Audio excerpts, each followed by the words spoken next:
confederation, grant letters of marque or reprisal, coin money, emit bills of credit, make anything but gold and silver coin a tender in payment of debts, pass any bill of attainder, ex post facto law, or law impairing the obligation of contracts, or grant any title of nobility. Article 1, Section 10. CINN Stations in Alt salutes our troops. Whether you're for the war or against it, they're still there.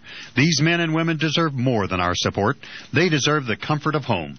Send a military care package today. Just type military care package into a search engine. Point and click. Let's show our troops we care. This message from CINN Stations in Alt, wishing Godspeed to our fighting men and women and thanking them for their triumphs and their sacrifices.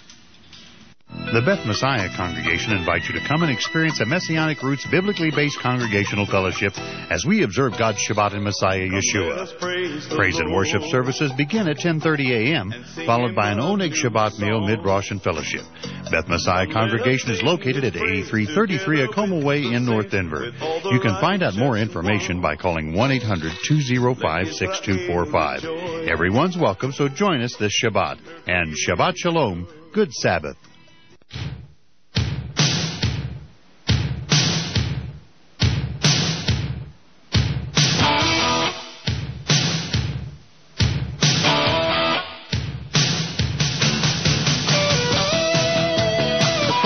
To walk on the moon has died, but he's still got plenty to teach us.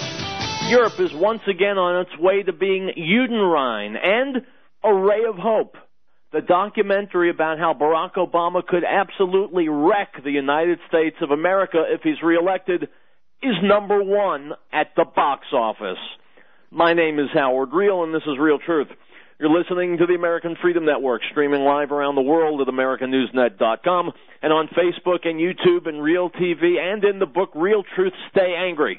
And, of course, as always, broadcasting out across the Colorado Front Range on KHNC, Johnstown, Colorado, 1360 AM, The Lion. Our call-in number, 877-254-7524, item by Daniel Greenfield, writing at his blog, The Sultan Kanish. I quote, "The death of Neil Armstrong, the first man on the moon, takes place in the shadow of the death of the space program. Last year, Armstrong had called the dismantling of the space program under Obama, leaving behind a shadow space agency, quote, embarrassing and unacceptable. Armstrong had proposed not only future investments, but along with other astronauts, had sensibly proposed retaining the space shuttle program until they were ready, instead of scrapping the shuttle program and distributing viable shuttles to museums. Armstrong was critical of the Bolden regime at NASA that had stripped the space agency of its best people and its ability to conduct manned space exploration or even reach the International Space Station without begging passage on Soviet Soyuz tubs. The reality that there is no flight requirement for a NASA pilot astronaut for the foreseeable future is obvious and painful to all who have justifiably taken great pride in NASA's wondrous spaceflight achievements during the past half-century, Armstrong concluded in his testimony. In spaceflight, we are in the process of exhausting alternatives. I'm hopeful that in the near future we'll be doing the right thing. If we ever do get around to doing the right thing, in space or on the ground, Neil Armstrong will not be around to see it. The famously reclusive astronaut passed away after being drawn out to make a final bid at reviving the space program. His final contribution may be that he joined the many voices warning of the decline of America. His final legacy may be determined by whether the American people choose to listen to some of his final words. Unquote. The words from our president, my friends, are that NASA is now an outreach program directed at Muslims around the world. What a disgrace. How the mighty have fallen. NASA was once the very pinnacle of human civilization, reaching for the stars, reaching for greatness, and now it stands for pandering to the petty despots and the terrorists and terrorist enablers around the world. It bespeaks how America is, in fact, in decline, and how Barack Obama is responsible, not for all of it, but for a good portion of it. The First man to walk on the moon, Neil Armstrong, was a hero. I remember, I was just a kid. I watched him take that final step onto the moon. It was a great moment in human history. And for our current administration to be flushing it down the toilet is a disgrace, one among many, and one that we don't have to stand for. We are still, we the people. We still outnumber the big shots. We still have a voice. We still have an elective process, compromised though it is. Neil Armstrong was a great man. Let's not let his accomplishments be eclipsed by petty puppet politicians. We owe him, Neil Armstrong, more than that. We owe the planet Earth more than that. We owe our children and their children more than that. Item. In a few weeks, Norway will be Judenrein. That means Jew-free. The last 819 Jews still living in Norway are now leaving the country due to the rise in anti-Semitism. Thus, Norway becomes the first European countries in which Jews will no longer live. A similar development can be observed in all European countries. When one hears nowadays reports regarding the terrorist attack against Jews in Bulgaria, one does not know that Jews in Europe are subject to anti-Semitic manifestations daily. The Norwegian newspaper Aftenposten reported in February 2012 about the departure of Jews from the country. Ann Sender, the head of the Jewish community in Norway, once said, quote, "Many immigrants brought anti-Semitism from their countries. The shame is that nobody speaks out against them," unquote. The waves of Muslim immigrants bring anti-Semitism back to Europe. A similar development is taking place in the neighboring country, Sweden, and in all the European countries. The Muslims are the ones who drive the Jews away everywhere. The information agency CAP Exclusive is one of the few to talk about this subject. It started in France. A day doesn't go by without Muslim attacks on Jews. The press hardly reports it. There are too many incidents. In the first 5 months of 2012, there were 268 attacks against Jews. France today is an extremely anti-Semitic country. The socialist government under the leadership of Holland does nothing to protect the Jews. On the contrary, the numerous Muslims are a very important part of the electorate for the elected officials, and they're under the auspices of the socialists. On July 5th of this year, a 17-year-old Jewish youngster was nearly beaten to death outside Toulouse by two Muslims of North African descent because he was wearing a chain with the Star of David. The police were unable to collect evidence. The Jews are publicly encouraged to leave the country. The situation's not much different in Italy. Every Jew must fear for his life and live under the protection of a security unit. The media channels in Britain, too, have been reporting for 6 years about the emigration of Jews from Britain. In 1990, there were 340,000 Jews. Today, 240,000 are left. The Muslim immigrants turned their life into hell and chased them away. They have also succeeded in driving away the Jews of Jewish Antwerp. In the Netherlands, former politicians advised the Jews to leave the country soon. The former European Commissioner, Frits Bolkestein, said that Dutchmen of Moroccan descent are anti-Semitic and it would be best if the Jews left of their free will. Dutch politicians from the social democratic circles marched together with the Muslims, who called for the construction of gas chambers in order to burn the Jews. In the German-speaking countries, this is not reported in the press. The German journalists think that the Muslims are decent people who have no connection whatsoever to the extreme right. With this approach, journalists are helping to drive the Jews away from Europe. They suppress the nightmare of the Islamic immigration, unquote. My friends, it's a funny joke, isn't it? It's funny. The Europeans think that Muslim violence is going to stop when the Jews leave. When the Jews leave, my friend, the only place the Muslims can turn their violence is against Europeans. Me? I find that funny as hell. This is Riell Truth, and we'll be back.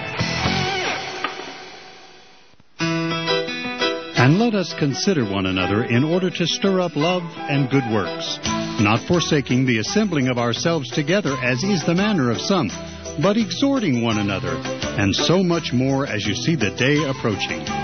This is Pastor Michael Golden. My wife Danny and I would like to invite you to join us at the Voice of Many Waters congregation for a Mikra HaKodesh, a holy convocation.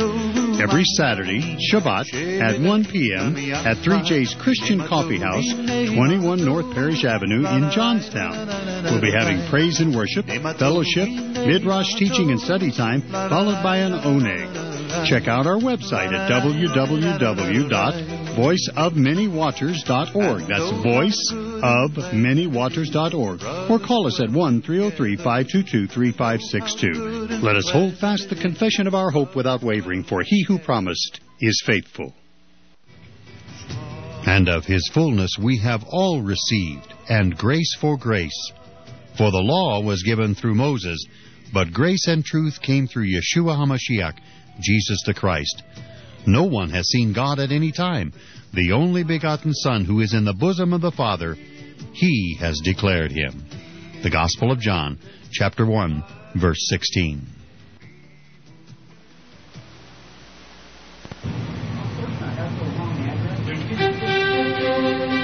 Article 4.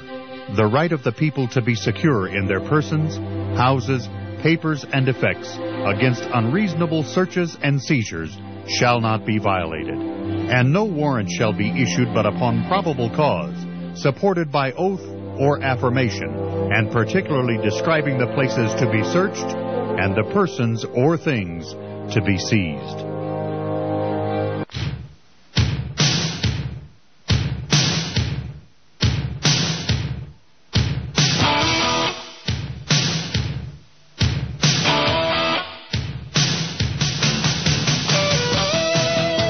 Welcome back to a brand new week of Riell Truth. I am Howard Riell. If you don't know the name Brandon Raub, you should. For nearly a week, Brandon Raub, former Marine, found himself incarcerated against his will in a psychiatric facility for posting political opinions and song lyrics on Facebook. That's right. When the government can incarcerate American citizens merely for exercising their First Amendment rights, well, then we're truly living in frightening times. Here's John Whitehead of the Rutherford Institute to talk about Brandon Raub. Brandon Raub is a decorated Marine. He served twice in Afghanistan. He's 26 years old. He owns 2 businesses. He lives in the Richmond, Virginia area. On August 16th, a Thursday afternoon, a group of policemen, FBI agents, and someone identifying themselves as the Secret Service arrived on his front porch. Well, Brandon went out in his underwear, believe it or not, and asked what they were doing there, and they said they had come to investigate some controversial posts he had done on Facebook. While they were talking to him, the police and the FBI started surrounding him. They grabbed him real quick, handcuffed him behind his back, did not read him his Miranda warnings, took him to a police car. He asked to put some clothes on. They said no. They shoved him in a police car and took him to a mental institution in Virginia. Under Virginia law, civil commitment law, if a group of people decides that, their community board, that you may be dangerous, the police can arrive at your door, arrest you, and take you away to a mental institution. Several days later, there was a hearing where a special justice, which is a lawyer that works with the psychiatric hospital in Richmond, decided he should be held another 30 days, and he may be a harm to others in society. Well, if you read some of his posts, they were basically song lyrics from a group called Swollen Member, and it was a game that they were playing on Facebook, his brother and one other fellow. These are guys goofing around. Somehow the Secret Service got into his private Facebook account, read these. A few people had complained, and all of a sudden the police show up and take this man away. Well, what is chilling about this case here is he's been charged with no crime. They said he committed no crime, but he said some controversial things. He's a 9/11 truther. He thinks the government was involved in 9/11, which there are lots of folks who believe that. And to be honest with you, some psychiatrists say that's really crazy thinking, but again, it's free speech. In America, supposedly, we have free speech. But, I've been working in this area of constitutional law for about 40 years. I would say this is the first case that really gives me the creeps. If the government can show up at your door and say, you've committed no crime, sir, but they arrest you, put you in a police car and take you to a mental institution, and you disappear. Why this man didn't disappear here was his mother got on Facebook and the internet and started screaming about it. and people got alerted to it. If she hadn't got out there on the internet, Kathleen Thomas, his mother, again, this man would have disappeared. He may be in this mental institution a long time. Well, thankfully, we were contacted, and the Ruff Institute is helping out in this case. We've got a group of lawyers trying to find out what happened here and get this man out of the institution. I've had good talks with him. He's lucid. No one on the legal team thinks the man is crazy or should be in a mental institution. If the police would have done their job here, they might have gotten a search warrant. Would have been difficult because there was no crime committed. They'd have found out one important thing about Brandon Rock. He doesn't even own a pistol or a rifle. He owns no weapons. The most dangerous thing in his house, his mother says, is his paring knife, which he does cooking with. So what do we got here? This is sci-fi. This is fiction become reality.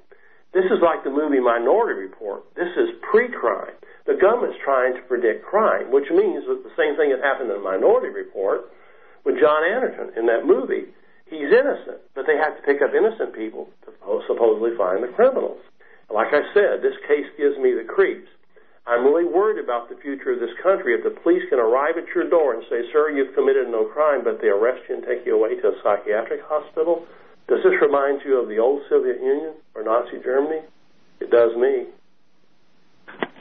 My friends, does this item scare the piss out of you? And if your answer is no, then I want you to call my show.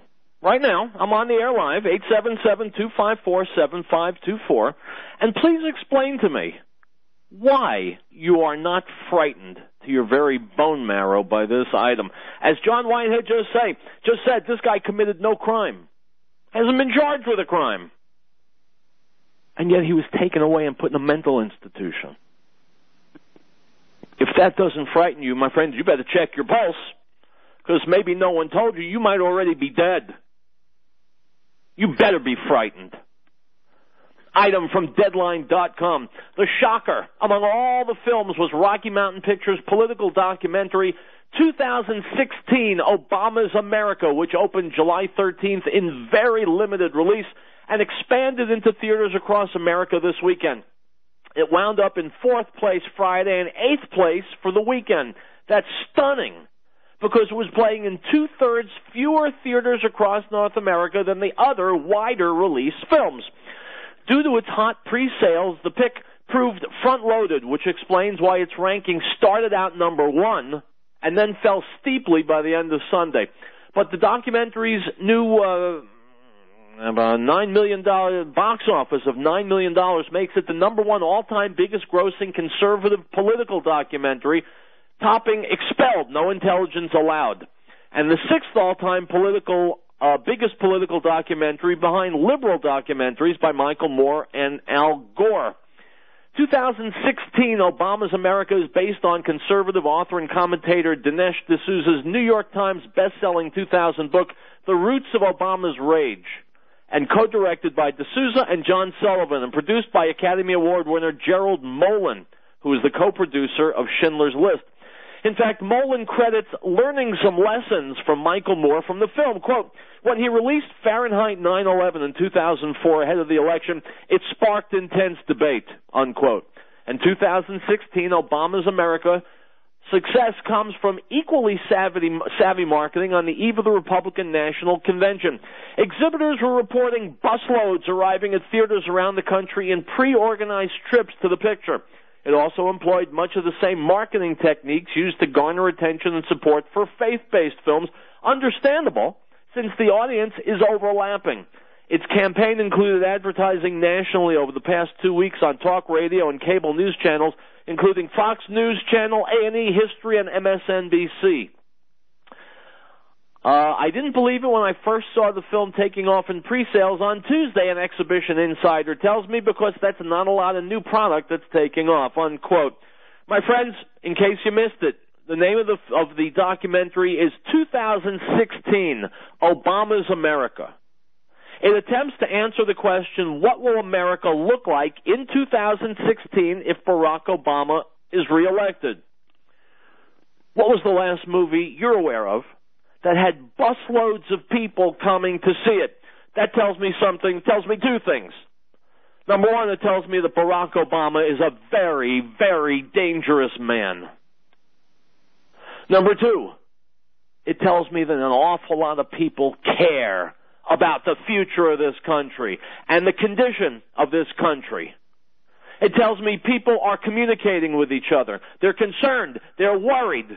They're angry. And that's a very good thing. It's a hopeful sign. We don't get a lot of hopeful signs here on the Riell Truth radio show, but this is one. If you have not yet seen this documentary, find out if it's playing in your city. If it is, go see it. If it's in a nearby city, schlep there and see it. Before long, it'll be available on DVD. Get it. Watch it.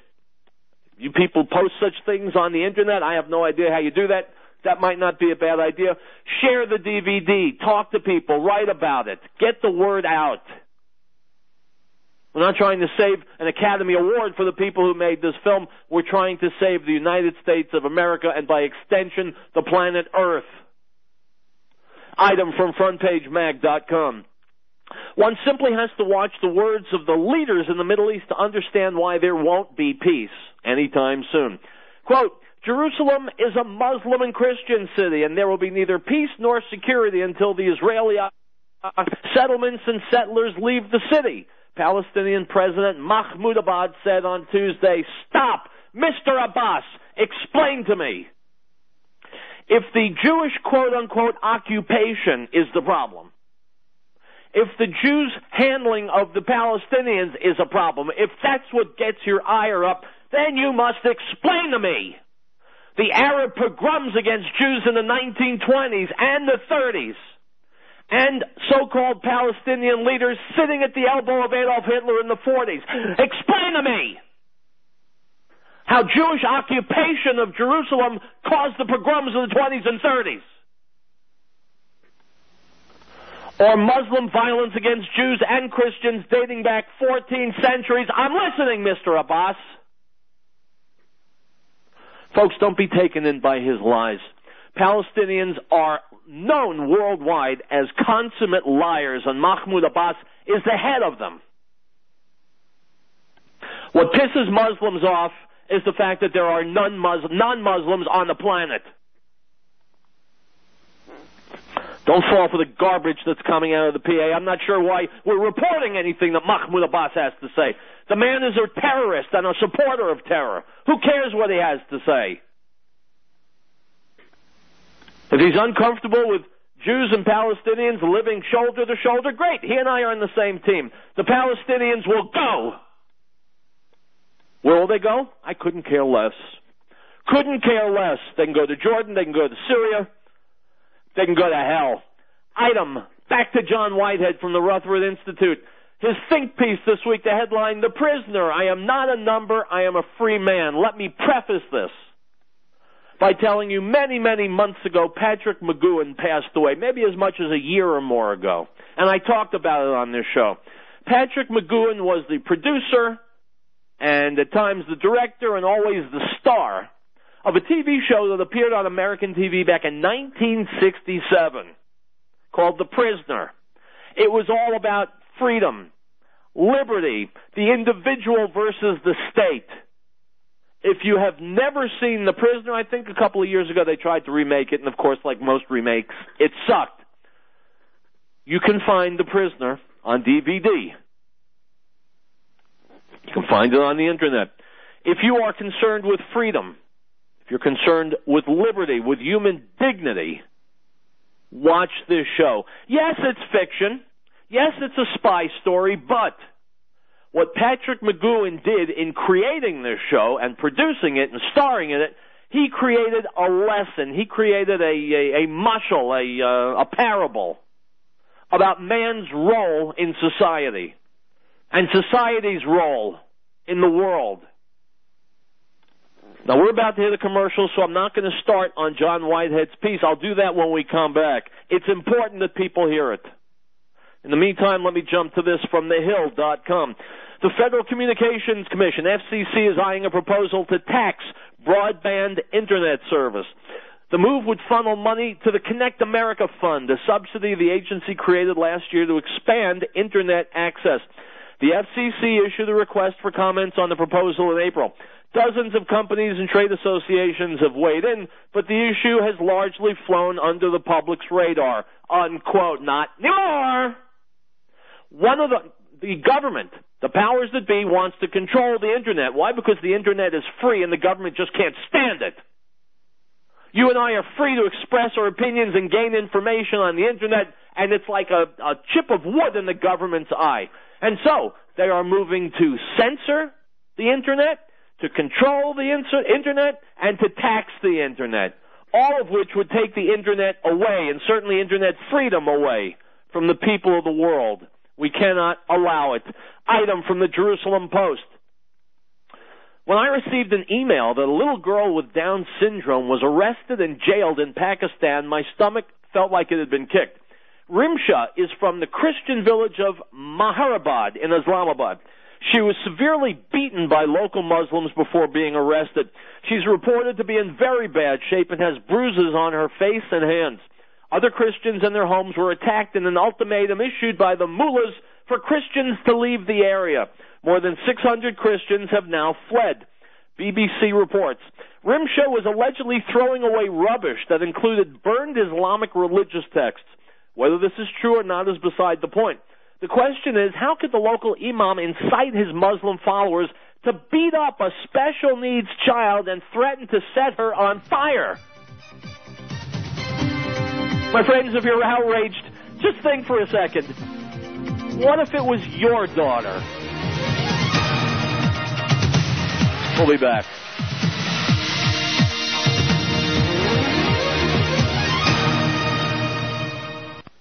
If you're spending hard-earned money on supplements, you need to know about BioSuperfood because you're probably shortchanging yourself on nutrition and value.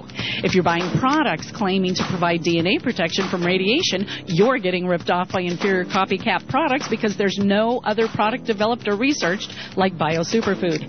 BioSuperfood is one complete superfood product that addresses radiation poisoning, allergies, arthritis, diabetes, high blood pressure, and other degenerative diseases. BioSuperfood helps digestion, decreases pain and inflammation, increases flexibility, improves heart health and brain function. It boosts your immune system and even inhibits the AIDS virus in cancerous cells. It's an antibacterial, antifungal, and anti-inflammatory. BioSuperfood is not another supplement. It's a whole food and contains over 5,000 nutrients. Call now and ask about your special discounts on your BioSuperfood purchase at 303-257-7576. That's 303-257-7576 or biosuperfood@hotmail.com.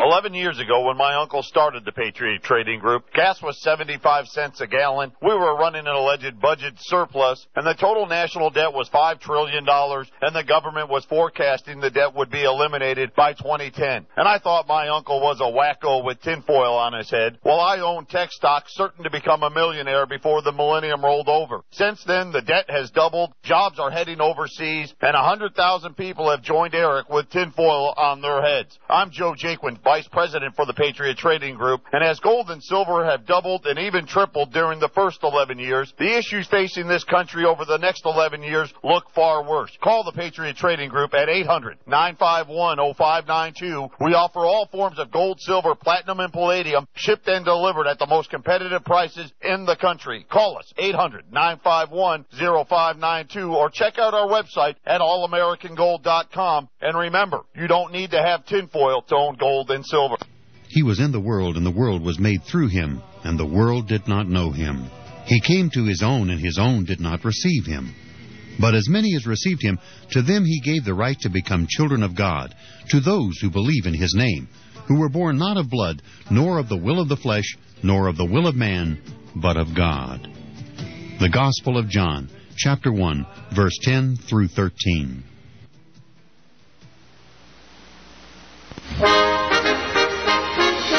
We, the people of the United States, in order to form a more perfect union, establish justice, ensure domestic tranquility, provide for the common defense, promote the general welfare, and secure the blessings of liberty to ourselves and our posterity, do ordain and establish this Constitution for the United States of America.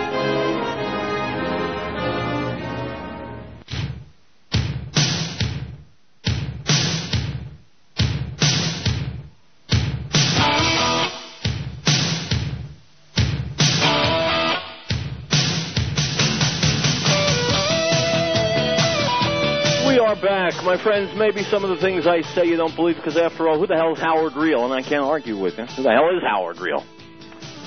You've heard of Glenn Beck, though. He's a big shot, multi-millionaire. He's all over the media. He is talking about unstoppable economic collapse being imminent. Now, if you go to my Facebook page, Riell Truth Radio, you will find a link to this video. I guess it's from his radio show. I'm not going to play the whole thing for you. You can listen to the whole thing if you click on the link on my Facebook page. In the meantime, let's listen to a few minutes at least of Glenn Beck. Today, that is on the blaze, that is a terrifying vision of the end. Business Insider said, you know, we hear these grim predictions all the time, and normally we just kind of write them off. But this one is significant because who said it? Raoul Pal. He writes for the Global Macro Investor. It's a research publication for large and institutional investors. He previously co-managed the GLG Global Macro Fund. He is also one of the head guys for Goldman Sachs hedge fund. And he said in this presentation that you'll find up on the Blaze, this is what's coming, and he calls it the end game. And again, I want to stress, we make it through this. But here's one of the experts on what he says is coming. And I want you to listen to the logic behind it. Don't listen to the fear. Listen to the logic behind it. The world has no engine of growth, with most of the G20 countries approaching stall speed at the same time. Now, what is that? G20, that's the 20 biggest countries in the world. Approaching stall speed. We have no engine of growth. Ask yourself this question: what is the engine of growth in the United States? Currently, it is being set up that the engine of growth is the stimulus package, is the United States government. Is that real growth? I contend, and you know the answer, no. Where is any growth coming from? If you want to look at anything that is exciting people, it's Facebook. You see where that is. What is it, down to $26 a share now? $24 a share? The Western world is about to enter a second recession in an ongoing depression. For the first time since the 1930s, we are entering a recession. Before industrial production, durable goods orders, employment, and private sector GDP have made back their previous highs. Hear that again. For the first time since the 1930s, we're entering a recession before we've made it back up on our feet. Usually we have a recession, it starts to grow again, and then we come back down. This is a new trend, and this is the trend that we had in the 1930s during the Great Depression. FDR, because of this ridiculous stimulus that he did, and the Nouveau Ordre that he was trying, it kept us in a depression and kept going up a little bit and then down. Fact, this will be the lowest cyclical peak in GDP growth in G7 history. These are the weakest ever foundations on which to enter a recession. The problem is down to one thing: debt. This is significant. The 10 largest debtor nations on Earth have total debts of over 300% of world GDP. History tells us that when sovereign defaults occur, what does that mean? Sovereign defaults. Sovereign default. If a sovereign default occurs, that means Greece goes out of business. Spain goes out of business. Portugal goes out of business. The euro is a bubble. It will crash. That's a sovereign union. When that thing crashes, that's what he's talking about. History tells us that when sovereign defaults occur, they come in a series of defaults. We need to understand history in order to grasp the present. domino effect. My friends, you're going to watch the rest of this video on YouTube. You can link to it on my Facebook page, Riell Truth Radio. When people like me, or Michael Snyder, my guest last week, who puts out the Economic Collapse blog, when we talk about the collapse of the world government, it sounds like a science fiction movie because we know that's not going to really happen, right? Wrong. It's happening. We're living in unprecedented times. It's happening. If I were you, I'd start preparing for it. How do you prepare? Well, go to the internet. There's a zillion sites that tell you how to prepare. But keep in mind, Barack Obama, Mitt Romney are both owned by the powers that be. Neither of them is going to make life better for us. I wish one of them could. I wish Romney could. He won't. I was talking to someone a few days ago. I said, what about will there be a change in administration? He said, no. It doesn't matter who wins. It's going to be the same administration, just with a different face, maybe. So go to the internet, find out how you prepare for horrifying economic times, because they are coming. Watch the rest of the video on my Facebook page. Item from Jihad Watch. This appears to be an attempt at legal strong-arming a la Pakistan's blasphemy laws. But it's interesting to note that Christian missionary activity can get one arrested and fined in quote-unquote secular Uzbekistan. Orthodox Christian Natalia Pleshakova, who is disabled from childhood, and her mother have been severely beaten up and tried in Tashkent. Pleshakova, 26, disabled from childhood, will forever remember her day on 6 August. At about 4 o'clock in the morning, the gate of their house on OK Yule Street in Tashkent was broken, and 6 strong men with sticks and clubs stormed into their yard.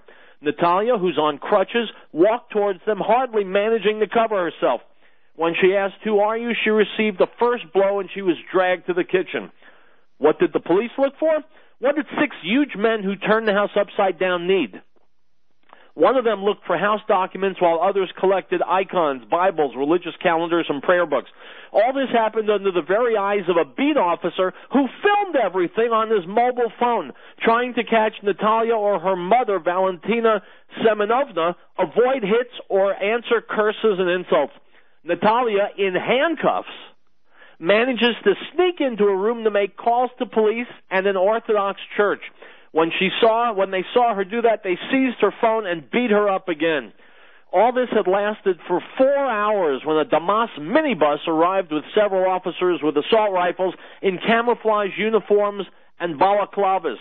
Their leader said he was Aziz from police. The women decided they were saved, but not yet. They were beaten up in front of neighbors who were called up as witnesses to represent the neighborhood committee. The events unfolded. I'm not going to continue. The bottom line is this, my friends. These stories are getting all too common. You'll notice these people were not Jews. They're Christian.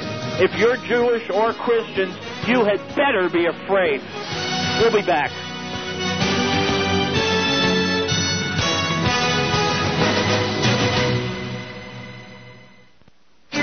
Whether you're in automotive, sporting goods, hardware, health, wellness, electrical, electronics, construction, carpet cleaning, legal, or animal care, and offer exceptional customer service and provide quality services or goods, you're honest, reliable, and professional. If you have a business, we have the customers. Let us put you in touch with our loyal, supportive, and dedicated listeners today. They're waiting to hear from you. It's inexpensive. It's effective. Call KHNC at 1-800-205-6245.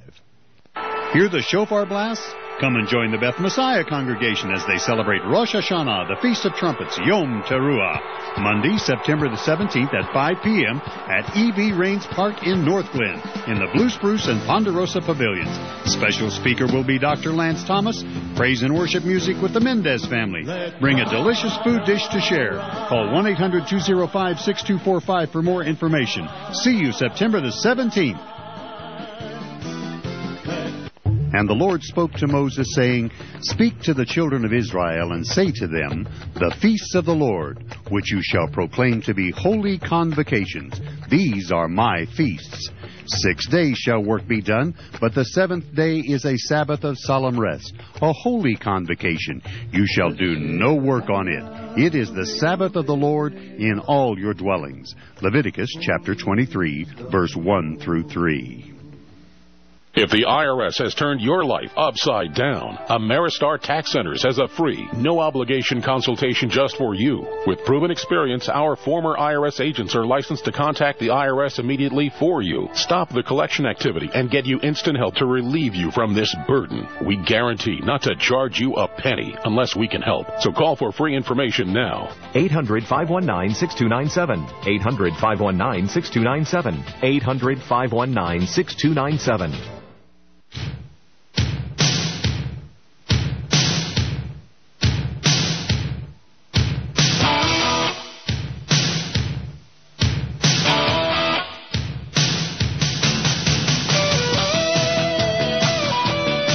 Folks, welcome back. I mentioned Dinesh D'Souza's movie 2016, Obama's America. Let's listen to a trailer.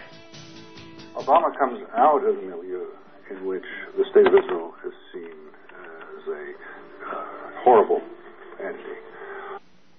Said was his professor at Columbia, a leading anti-Zionist figure. Rashid Khalidi was his friend in Chicago, a important anti-Israel professor. And Ali Abu Nilma, an activist, blogger in Chicago, was far more vicious than either of those two. And these were his buddies that we know about. I speculate that were he reelected, more of those early ideas would come out. What would you worry about if America was no longer America? I think it'll be a much more vicious environment in which wars will be more common, in which extremist ideologies will be more common, and there'll be no great power to hold them back. So I think the power of the United States is crucial for people around the world. So bad, not just for us, but bad for everybody. Indeed. What prospects does America face in the Middle East over the next few years? What are the dangers that we have to look out for? The general movement in the Middle East is away from the United States and towards Islamism, radical Islam, totalitarian Islam. And the forces who have historically been aligned with us are weaker. That landscape is changing for the worse. My friends, if you have not heard of 2016, look it up. Find it. Go see it. Now, another video that you will find linked on my Facebook page. It's 32 minutes long. I'm sure as hell not going to play the whole thing for you. I'll play just a few minutes. The headline, "We're preparing for massive civil war," says DHS informant. This is a collage of pieces, but you'll get the general idea. Listen.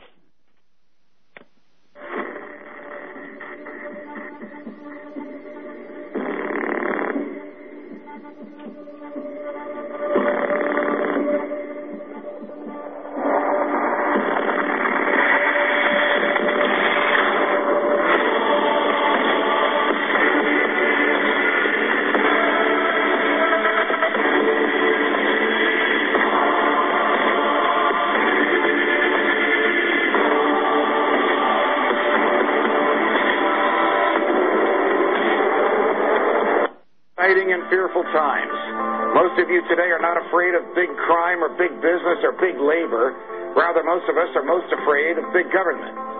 All right, folks, there is a lot going on right now. Decisions being made that are unprecedented and will have an overreaching impact on what it means to live in the United States of America. Who could want a government that punishes people for speech, that lets its own agents write their own search warrants, that fights wars just to keep the military-industrial complex busy, that debases all you own by printing worthless money and putting it into the stream of commerce, that gives away more than half the tax dollars it collects, and that, despite express provisions in the Constitution to the contrary, permits the president to lock up whoever he wants and to throw away the key.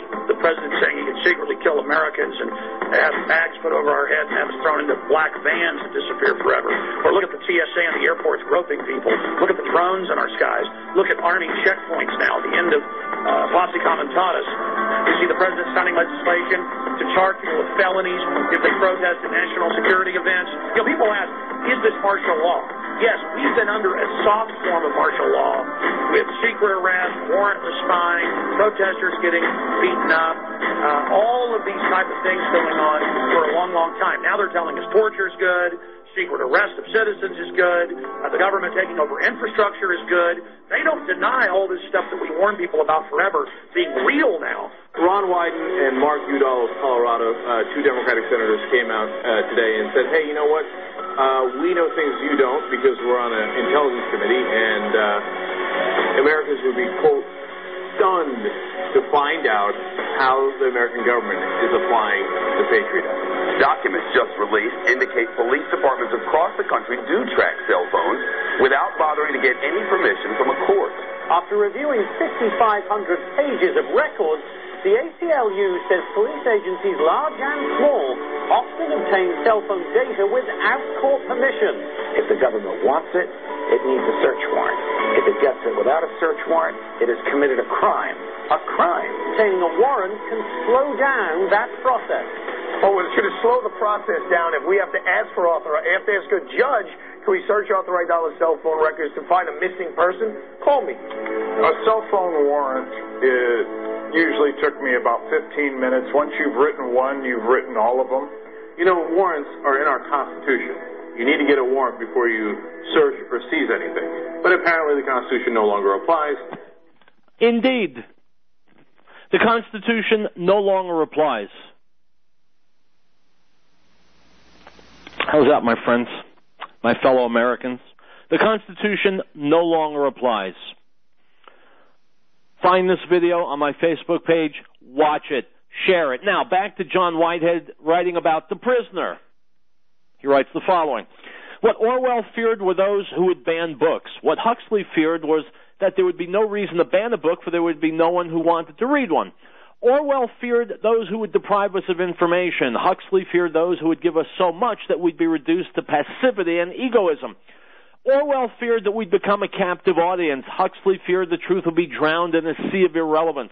Orwell feared that we would become a captive culture. Huxley feared we'd become a trivial culture, preoccupied with some equivalent of the feelies, the orgy-porgy, and the centrifugal bumble-puppy.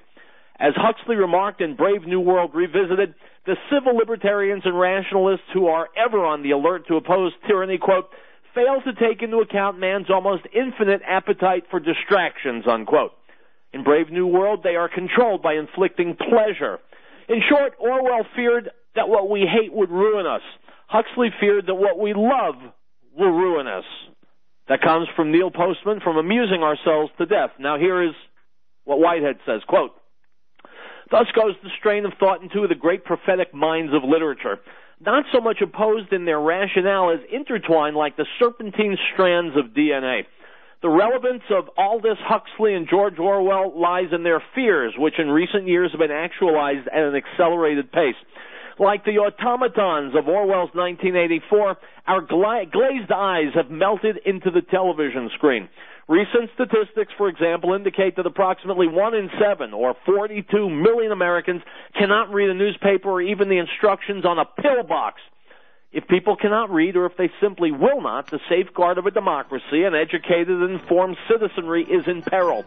The importance of an educated citizenry is envisioned by the architects of the American scheme of government. I'll be back, my friends, from this commercial break, and we'll finish this up. Don't go anywhere. The next 4 minutes could be the most important.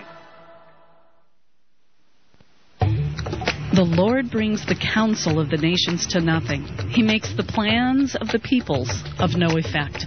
The counsel of the Lord stands forever, the plans of his heart to all generations. Blessed is the nation whose God is the Lord, the people he has chosen as his own inheritance. Psalm 33, verses 10 through 12. We hold these truths to be self-evident, that all men are created equal, that they are endowed by their Creator with certain unalienable rights, that among these are life, liberty, and the pursuit of happiness, that to secure these rights, governments are instituted among men, deriving their just power from the consent of the governed. This is the America News Network. Whether you're in automotive, sporting goods, hardware, health, wellness, electrical, electronics, construction, carpet cleaning, legal, or animal care, and offer exceptional customer service and provide quality services or goods, you're honest, reliable, and professional. If you have a business, we have the customers. Let us put you in touch with our loyal, supportive, and dedicated listeners today. They're waiting to hear from you. It's inexpensive. It's effective. Call KHNC at 1-800-205-6245. Restore Health and Counseling salutes the men and women in uniform who've answered the call for our freedoms. Let's give them the hero's welcome they deserve as they have fought hard to restore peace.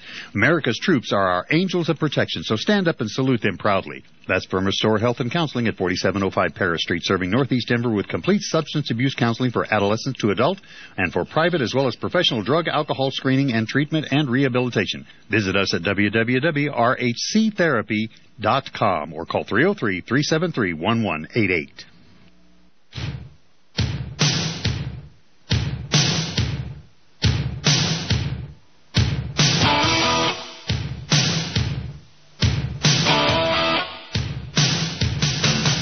My friends, you'll find this piece on my Facebook page, too. If not, go to Rutherford.org. It's written by John Whitehead. Let me go off the air with the last 4 minutes talking about this piece. Whitehead writes, have we become pawns manipulated by a government entertainment complex? This was the question debated in 17 episodes of The Prisoner. The British television baffled and confused the generation and still intrigues viewers today. Regarded by many as the finest dramatic television series ever broadcast, The Prisoner first aired in Great Britain 45 years ago. The subsequent summer of 1968, I stand corrected, a summer of dissidence and unrest, 16 of the 17 episodes were broadcast in the United States. The strength of this enigmatic series rode on the heels of Patrick McGoohan, who had built a reputation as the spy John Drake in the Secret Agent series. After taking the Drake role, McGoohan immediately fell headlong into The Prisoner as he wrote, directed, and otherwise hovered over the series. The themes of The Prisoner are still relevant today. The rise of a police state, the freedom of the individual, the perversion of science, and the nature of man, and they in part account for the series' cult following. I am not a number, I am a free man, was the mantra chanted on each episode of The Prisoner. Perhaps the best visual debate ever on individuality and freedom, the story centers around McGoohan, a man who finds himself living in a mysterious, self-contained cosmopolitan community known as The Village. The village's inhabitants are known merely by numbers, and McGoohan is number 6. In the opening episode, number 6 meets number 2, who explains to him that he's in the village because information stored inside his head has made him too valuable outside. Number 6 chooses not to give in to the village authorities, but struggles to maintain his own identity. I will not make any deals with you, he pointedly remarks to number 2. I've resigned. I will not be pushed, filed, stamped, indexed, debriefed, briefed, or numbered. My life is my own.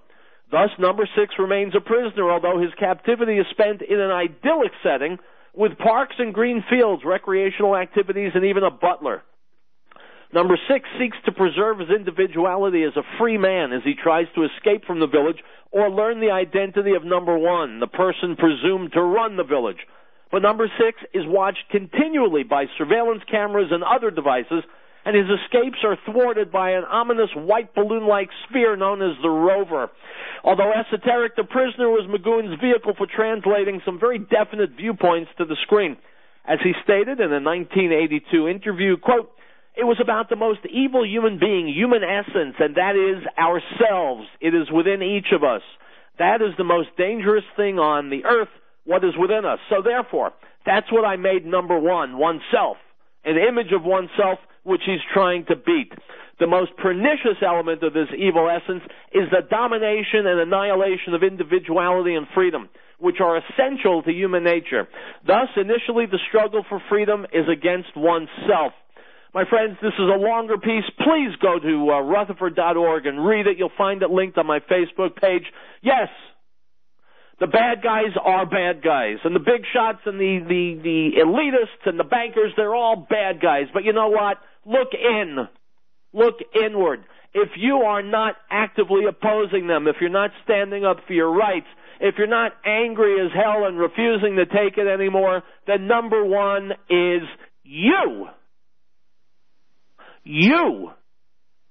times 300 million in this nation responsible for the ship sinking, for our freedoms dissipating, for our liberty evaporating, not the wealthy and the powerful and the connected and the military-industrial complex. They can't do anything unless we, the people, permit it. So let's stop permitting it. I'll be back on the air tomorrow with more Riell Truth. I'll see you then, my friend. Hasta luego.